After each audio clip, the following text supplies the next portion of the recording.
இந்த சாதி அடுக்குகள் மாறணும்னு சொல்றாரு, வருத்தப்படுறாரு, மதம் மாறுறாரு, சில பேரை மதம் மாற்றுகிறார்.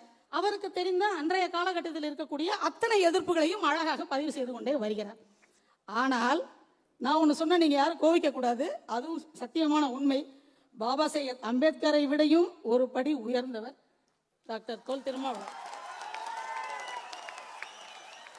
ஏன்னா இதை செயல் வடிவத்துக்கு கொண்டு வருவதற்கான ஒரு தலைவர் இந்த பட்டியலின மக்களிடையே இல்லை.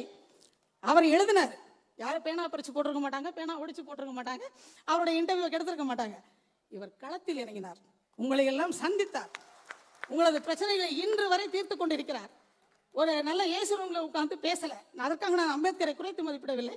யாரோ ஒரு தம்பி அழகா ஒரு கவிதை எழுதினார், அவரே இருந்தாலே ஒரு விடுதலை சிறுத்தையில் வந்து என்னவா இருப்பார், நீங்க ஆயிருப்பார், சொல்ல முடியாது. ஏன்னா கள போராளிகள் என்பது வேறு, வீரம் என்பது வேறு.